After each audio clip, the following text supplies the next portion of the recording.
now we move on to the durative future. The durative future. This is the next logical step in our movement throughout all the tenses. So, the durative future in English is I will be hiding. There's no evidence that hiding will end. It is currently being done in respect to the future, and there's no evidence that the action of the verb will end. So this is what we mean by durative, if we remember from previous videos. So I will be hiding. Now, in the title durative future, we know the aspect that we're in is the durative. So if we know that the aspect that we're in is the durative, then we know which stem we're using, the durative stem.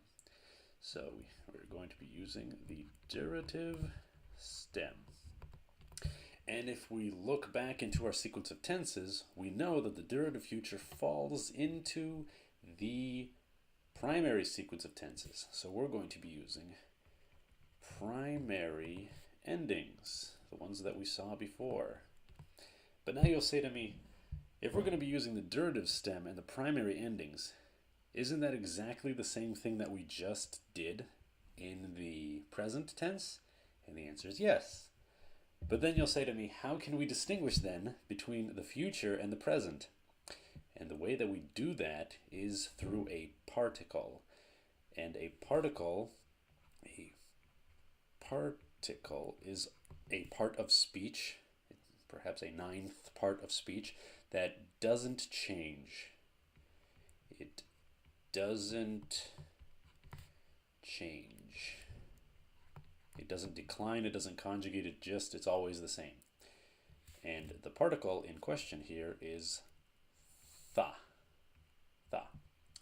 So what we do is we take our durative stem plus primary endings conjugation and we put tha as a separate word in front of it. So we will say tha krivo. Tha krivo. I will be hiding. So I will be hiding. I will be hiding. Tha krivo. We will conjugate the rest of them. This is very simple. It's just the present, as we saw before, with tha in front. So tha krivo, tha krivis, tha krivis, tha krivi, tha krivume,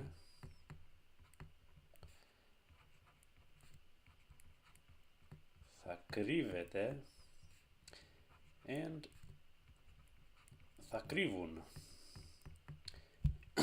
Very easy.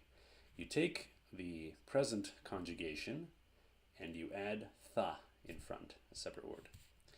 So if we write out our formula for this, we will say for the durative future is equal to tha plus the present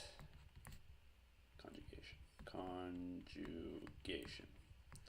So tha plus the present conjugation, and if you really want to be specific, you can say tha plus the durative stem of your verb plus primary endings. We'll make a box around this. So this is your formula for the durative future.